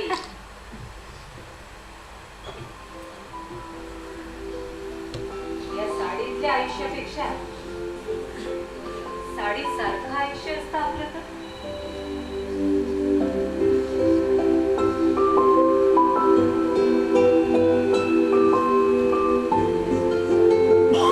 या साडीसारखं महोत्सव आपलं आयुष्य जरी नसलं ना, तरी या साडीच्या रेशमाच्या वेणीप्रमाणे आपली मैत्री मात्र अगदी घट्ट आहे. मोरपिशी स्पर्श देणारी, आधार देणारी,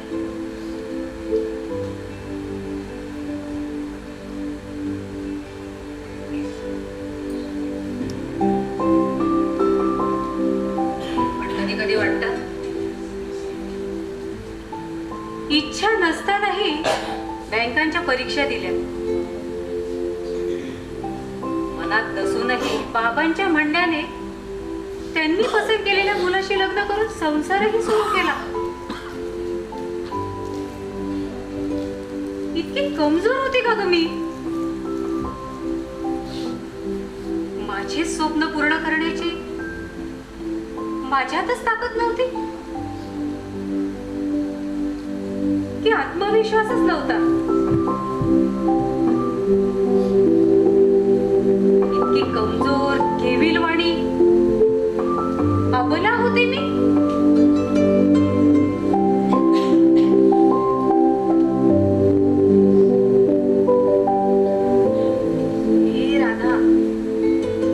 अजिबात नाही. तू जर कमजोर असतीस ना तर घरचे काम, बाहेरचे काम, नोकरी असं मल्टीटास्किंग करूच शकली नसती. We are so proud of you. फक्त तू बंडखोर नव्हतीस आणि बंड करून आई वडिलांना त्रास देणारी तर अजिबात नव्हतीस. समजलं? आणि तक्रारीची सूट ठेवून आयुष्य जगत बसण्यापेक्षा आपल्या वाट्याला जी परिस्थिती आली आहे त्याच्यातच समाधान मानायचं, आनंद मानायचा आणि आपल्या कुटुंबालाही आनंदी ठेवायचं. हेच बाळकडून मिळत गेलेत ना आपल्याला अगदी लहानपणापासून. मग आपणही तसंच करतो, सवयच करून घेतो. आपल्या इच्छा, आकांक्षा, आवडी निवडी सगळं बाजूला ठेवतो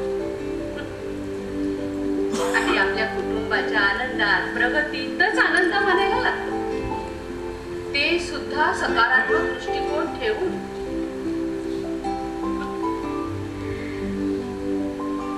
दुसरं तिसरं कशाला? माझं उदाहरण घे. अगं काय नाही माझ्याकडे. घर, गाडी, बंगला, श्रीमंत नवरा, सोन्यासारखी मुलगी. अगं कुणालाही हेवा वाटेल असं आयुष्य माझं. सगळ्यांना वाटतं मी किती मजेत जगते. मी एकदम मजेत जगते, पण फक्त माझ्या कुटुंबाच्या आनंदासाठी,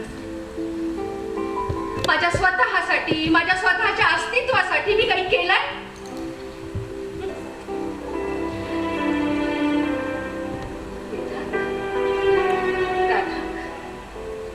तुम्ही दोघीही इंडिपेंडेंट आहात.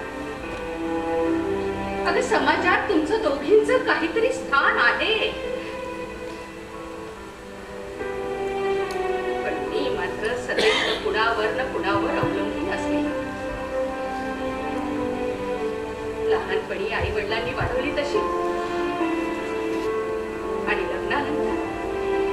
लग्नानंतर नवऱ्याने स्वप्नात रंगवलेल्या सहचारिणीसाठी. कुठेतरी कुठल्या तरी कार्यक्रमात आम्ही दोघांनी एकमेकांना बघितलं, प्रेमात पडलो आणि लागलो संसाराला. श्रीमंत सासर मिळालं म्हणून आई वडील खुश आणि गुणी सून मिळाली म्हणून सासरचे सुद्धा खुश. पण त्यावेळेस नेमकं मला काय हवं होतं हे कुणालाच कळलं नाही ग. अगदी मला सुद्धा नाही.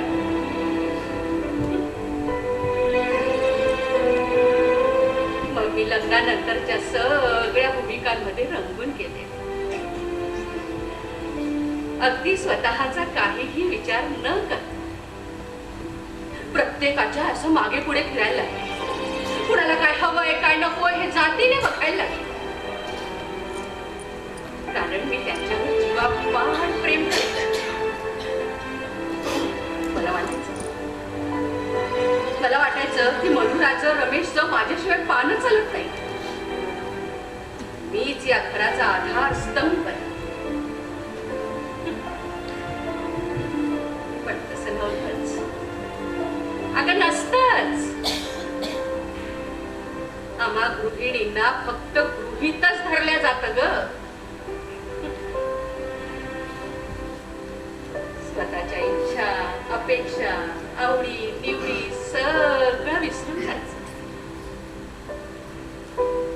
आणि या घरालाच आपलं विश्व मानायचं. पण या घरातच एखादा निर्णय घ्यायची वेळ येते ना तेव्हा हाच रमेश म्हणतो, अगं तुला काय कळतंय त्यातलं? मधुरा म्हणते, आई तुला काही कळायचं नाही त्यातलं. Just chill. आणि तुला आमच्यासाठी काही करायचंच असेल ना तर पोहे कर ना किचन मध्ये जाऊन.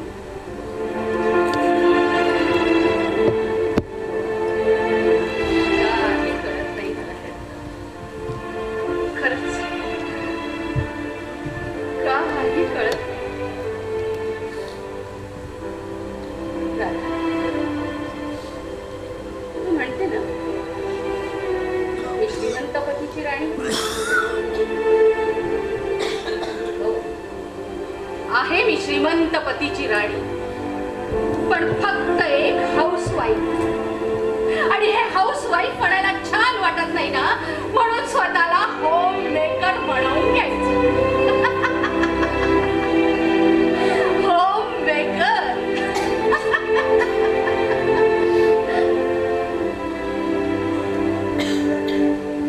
कारण आपण सगळं विसरून फक्त हे कुटुंबच घडवत असतो ग. आणि तिथेच नेमका घोळ होतो. आणि हा घोळ समजायला सुद्धा खूप उशीर होऊन जातो. त्या हातात वेळ सुद्धा उरत नाही.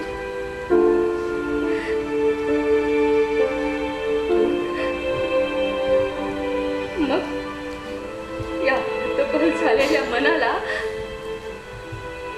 परत एकदा समजवायचं, त्याला सकारात्मक दृष्टिकोन द्यायचा. त्याला म्हणायचं, हिच्यापेक्षा नाही, हिच्यापेक्षा नाही, तिच्याही पेक्षा, या सगळ्यांपेक्षा माझं आयुष्य किती छान चाललंय. सगळ्यांपेक्षा मीच मजेत जगतीये असं म्हणायचं. आणि या मनातल्या एकटेपणालाच मैत्रीण बनवायचं. आणि हसत हसत जगत राहायचं. जगत राहायचं.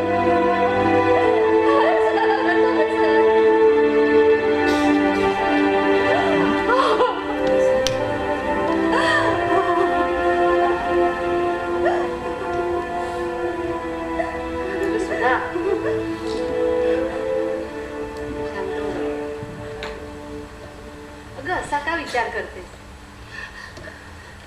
खरं तर आम्ही तुझ्याकडे पाहून आनंदी राहायला शिकलो.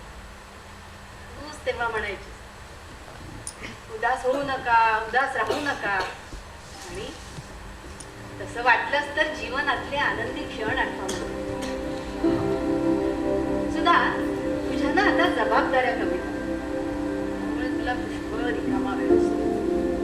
त्याचाच तुला कंटाळा येतो ग. पण आता खरं सांगू, न वेळेची राणी झालीयस.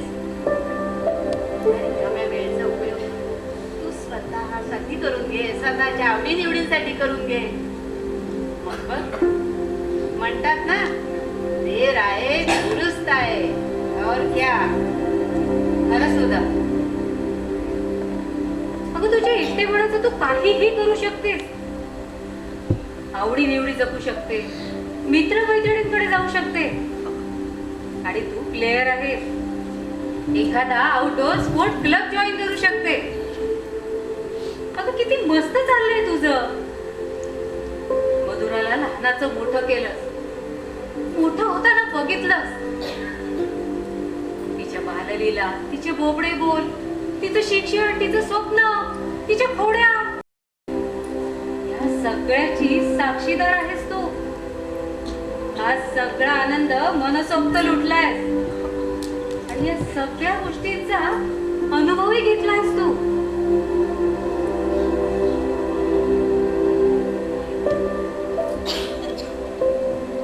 माझ्याकडे बघ.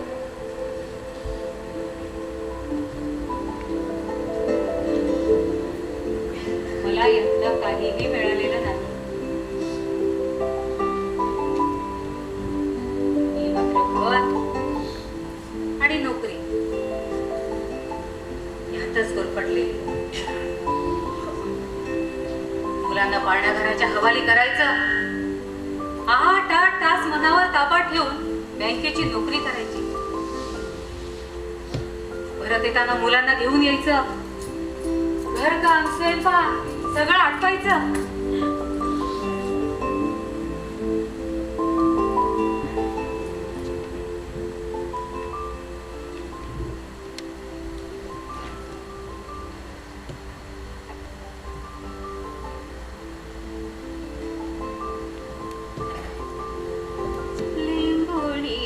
लिंबोणीच्या झाडा मागे चंद्र झोपला ग बाई. आज माझ्या पाडसाला झोप काग येत नाही. लिंबोणीच्या झाडा मागे चंद्र झोपला ग बाई. आज माझ्या पाडसाला झोप काग येत.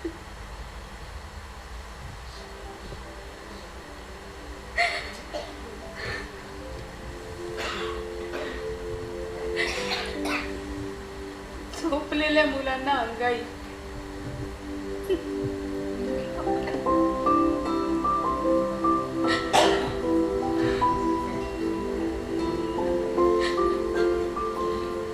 अंगाई गाऊन मुलांना झोपवण्याचं सुख सुद्धा माझ्या नशिबात नव्हतं ग.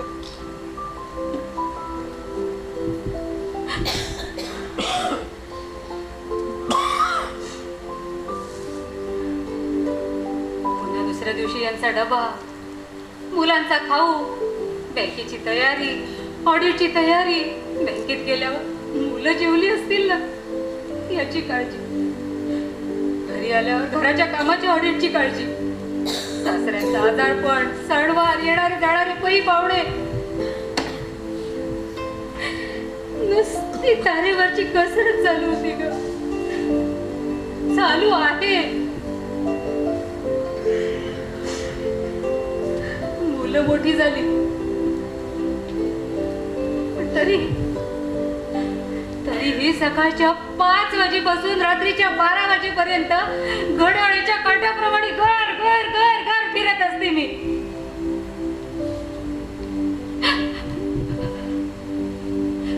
त्या चक्रातच अडकून पडले.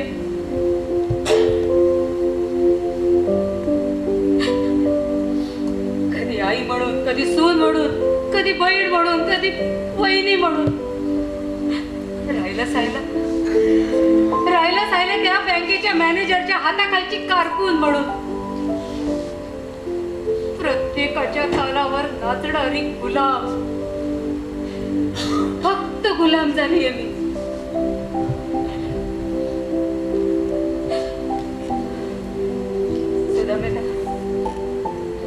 तुम्हाला आठवतं मला पेंटिंगची किती आवड होती ते. कॉलेजच्या कॉरिडॉर मध्ये पितळे मॅडमनी माझे पेंटिंग्स लावले होते आणि म्हणाल्या होत्या, राधा किती छान ड्रॉइंग आहे तुझं आणि तुला विजनही आहे. इथे बीकॉम काय करत बसलीस? मस्त जे आर्टला ऍडमिशन घे, मी शिफारस करते. बाबांच्या हट्टापुढे आणि धाकापुढे कोणाचं काही चालत होतं? मी शिफारस करते.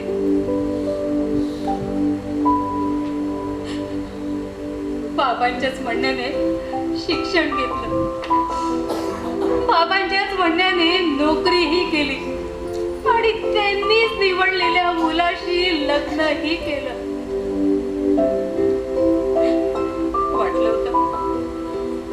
वाटलं होतं लग्नानंतर तरी मनाप्रमाणे जगायला मिळेल, पण लग्नानंतरही नशिबाने यांचा स्वभाव चांगला. पण परिस्थिती पुढे बँकेच्या नोकरीला पर्याय नव्हता. नव्हे, बँकेत नोकरी करते, घराला हातभार लावेल म्हणून मला मागणी घातली होती. मागणी.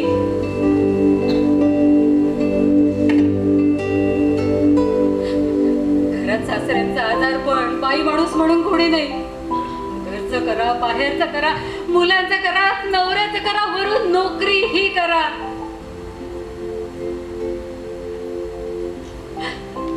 पेंटिंगचा प सुद्धा काढायला वेळ मिळत नाही ग मला. इतकी गुरफटली.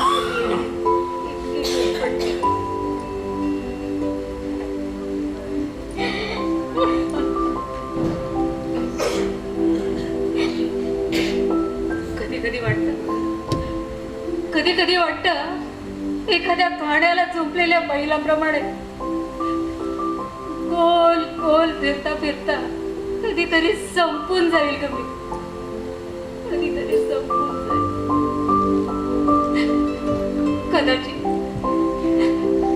कदाचित मला ते कळणार सुद्धा नाही, कळणार सुद्धा नाही.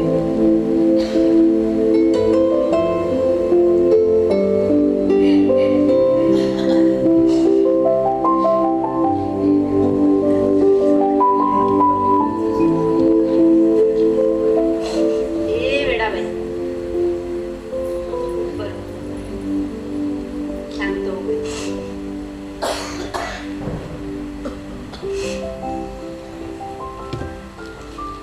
अगं रडतेस कशाला? आता आपलं ठरलंय ना, आपल्या मैत्रीच्या टॉनिकचा डोस वाढवायचा म्हणून मस्त भेटत जात. राधा, बदलते ग परिस्थिती, त्यातूनच आपल्याला उपाय काढायचा असतो की नाही. म्हणणं सोपं आहे ग, पण परिस्थिती आणि नशीब कधी बदलता येत नाही.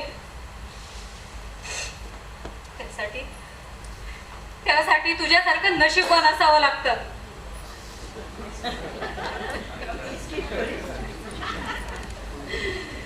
नशीबवान.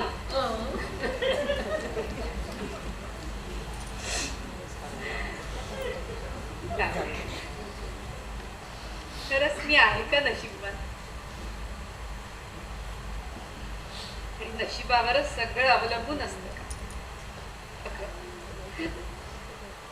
मी खरंच नशीबवान असते ना, तर माझी आई अशी लहानपणीच सोडून गेली नसती का?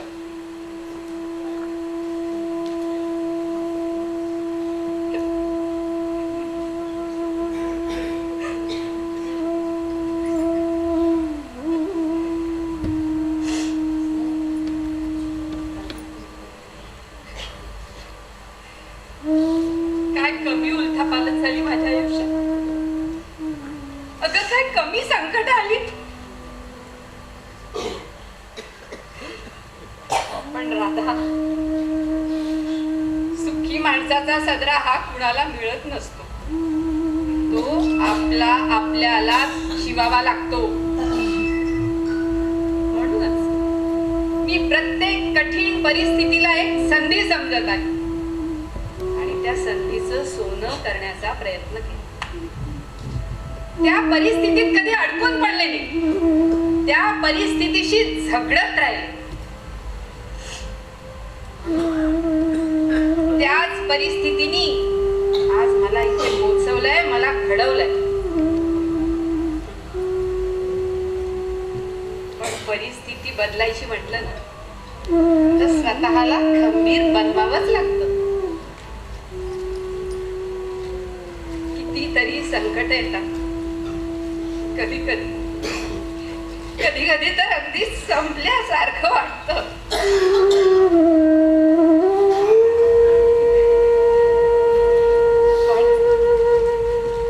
पण अशा वेळेस मनाला सतत समजवावं लागतं, all is well, all is वेल.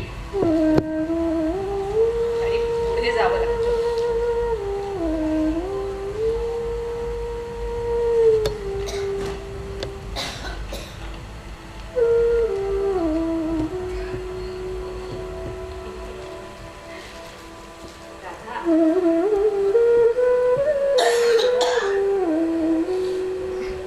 देव तसा फार प्रेमळ आहे बरं. तो एका हाताने एखादी गोष्ट हिरावून देतो, पण देताना दोन्ही हाताने देतो. माझी आई माझ्यापासून हिरावून नेली, पण तुमच्यासारख्या दोन जीवाभावाच्या अगदी आई इतकंच प्रेम करणाऱ्या मैत्रिणी मला दिल्या. म्हणूनच याच विचाराने मी कधी रडत बसले नाही, सतत चालत राहिले. हे मान्य आहे मला. सुद्धा तुझ्यासारखं डिपेंडंट असण्याचं दुःख नाही ग मला. आणि राधा, तुझ्यासारखं अस्तित्व संपल्याचं पण दुःख नाही. तुमच्या दोघींच्या मध्ये मी नशीबवान आहे, कर्तृत्ववान आहे. पण माझ्याही काही इच्छा वेदना मी या मनात खोल अंतर मनात बंद करून ठेवलंय ग, अगदी कायमच्या.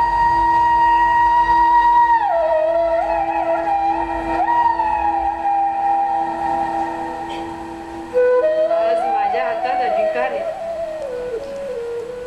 माझा दबदबा आहे. कितीतरी माणसं माझ्या हाताखाली कामाला आहेत. लाल दिव्याची गाडी आहे, ड्रायव्हर आहे. अनेक पुरस्कार मी मिळवले. आज मी माझ्या कामामुळे ओळखल्या जाते. पण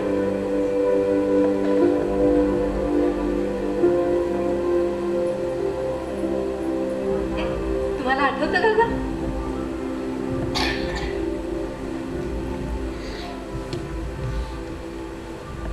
या कॉलेजच्या बाजूला एक इंजिनिअरिंग कॉलेज होतं.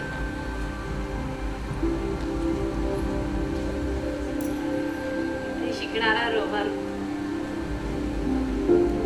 पेंढारकर, त्याची माझी ना एका कॉलेजच्या कार्यक्रमात ओळख झाली.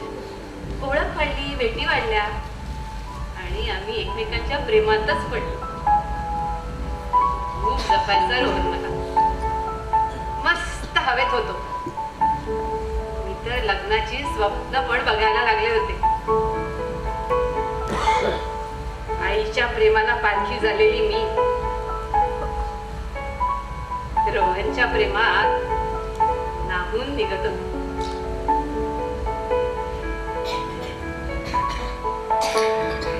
ग्रॅज्युएशन होत आलं. मी माझ्या UPSCच्या तयारीला लागले. रोहन मात्र इंजिनियर झाला. कॅम्पस मध्ये सिलेक्शन होऊन नोकरीला लागला. माझी UPSCची परीक्षा अगदी तोंडावर आली होती. तेव्हाच रोहन आणि घरचे लग्नासाठी घाई करायला लागले. मला मात्र माझं ध्येय पूर्ण करायचं होतं. रोहन म्हणाला, मेघा, अगं UPSCची परीक्षा पास करणं एवढं काही सोपं नाही. आणि समजा तू पास झालीसच तर मग गव्हर्नमेंट जॉब, बदली ही आलीच. मग लग्न झाल्यावर हे विराट कुठे कुठे घेऊन फिरायचं. त्यापेक्षा तू नोकरी नाही केलीस तर जास्त आवडेल मला. अगं लग्नानंतर बायको नवऱ्याच्या मागे पुढे फिरते ना, तर काय छान वाटत. तुला काय समजणार आहे म्हणा. आणि तुला नोकरी करायचीच असेल तर छोटी मोठी एखादी नोकरी, म्हणजे घराकडेही बघता येईल आणि नोकरीची हौसही फिटेल. तुला आत्ताच सांगून ठेवतो, मुलं आणि संसार ही जबाबदारी मला झेपायची नाही. समजलं? मग मी पण त्याच्या या सगळ्या गोष्टीचा नीट विचार केला. मला वाटलं होतं रोहन जबाबदार आहे, समजदार आहे, मलाही माझी थोडी स्पेस देईल, माझ्या करिअरला प्राधान्य देईल. पण नाही, तो एक भ्रमच होता. भ्रमाचा भोपळा फुटला. मग काय, रोहन लग्न करून त्याच्या वाटेने पुढे गेला. मी माझं ध्येय पूर्ण करण्यासाठी मी माझ्या वाटेने पुढे गेला. देवही माझी परीक्षाच खात होता. रोहन आयुष्यातून गेला. त्या धक्क्याने मी त्या वर्षीची परीक्षा नापास झाली. पुन्हा आईची मुरमुर सुरूच होती, केव्हा ही IAS होणार, तेव्हा हिला स्थळ तरी मिळणार आहे का. मी सांगते, आत्ताच एखादं स्थळ बघा आणि लग्न करून टाका, नाहीतर बसायची मिरे वाटत माझ्या डोक्यावर. शेवटी बाबांना म्हटलं मला हॉस्टेलवर राहायचं, हॉस्टेलवर राहून मला अभ्यास करायचा. बाबांनी पण या आई विना कोणीची इच्छा मान्य केली आणि मला एक रूम बसवली. त्या रूमवर गेल्यावर मी आणि माझा अभ्यास असा प्रवास सुरू झाला. तो IAS झाल्यावरच थांबला.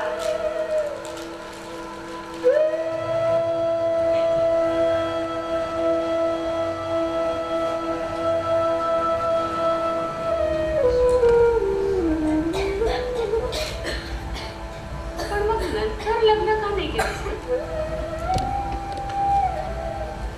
लग्न अगं, खूप स्थळ आली, अनेक होकारही आले, पण तो रोहन काही मनातून गेलाच नाही.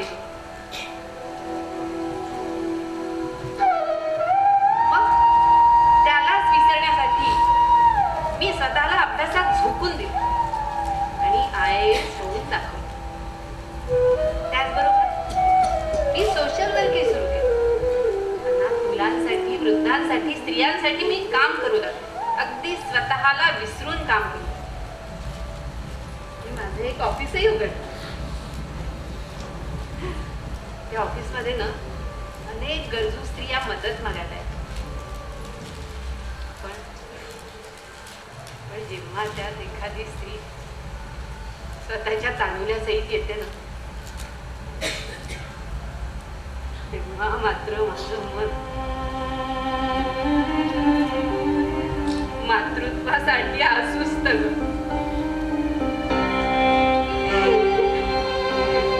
बाळाच्या स्पर्शासाठी व्याकुळ होत. वाटतं त्या बाळाला जवळ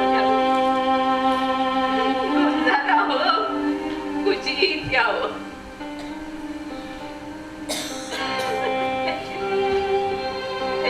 आपे घ्यावे. राहून गेलं ना आयुष्यात, काहीतरी राहून गेलं ग.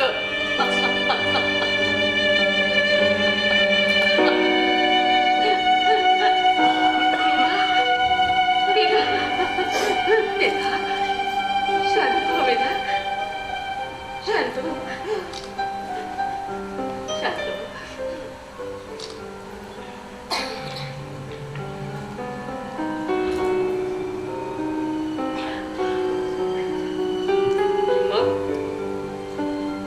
मग मी स्वतःला समजवते आणि कामाला लागते. पण हे दुःख विसरण्यासाठी, हे दुःख थोडं कमी करण्यासाठी ना, मी 2 मुलं अनाथ आश्रमातून दत्तक घेतली.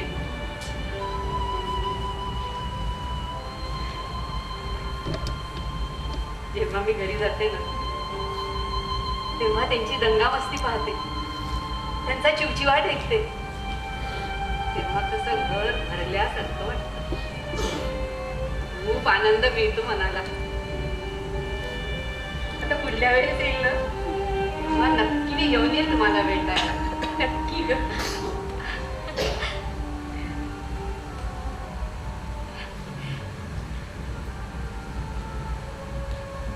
राधा,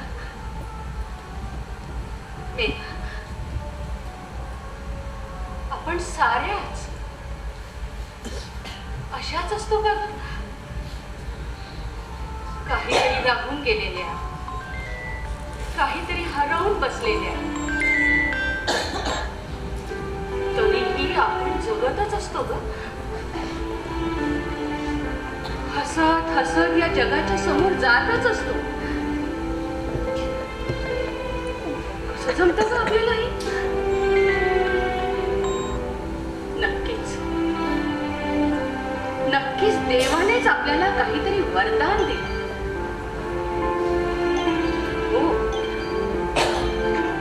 आपल्याला जेव्हा देवाने घडवलं ना, सुंदर आकर्षक, तेव्हा अश्रूंचं वरदान दिलंय. आपण जेव्हा जगत असतो ना, तेव्हा अनेक आघात आपल्या मनावर होत असतात. मग आपण एकांतात कुठेतरी आपले अश्रू गाळून घेतो आणि आपल्या दुःखांचा निचराच करून टाकतो ग. आणि मग परत एकदा हसत हसत या जगाच्या सामोरे जातो. हो की नाही ग? ती बरोबर. हो ना. आणि मग सगळं तडजोडीचं इंद्रधनुष्य आपण अगदी सहज विलया केलायला लागलो.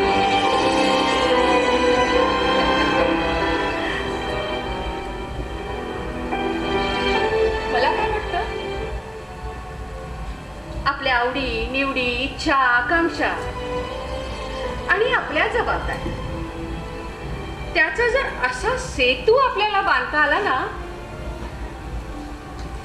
तर मग आपल्या अडचणीचं पाणी या सेतू खालून सहज वाहून जाईल. नाही का ग? ती खरं आहे ग.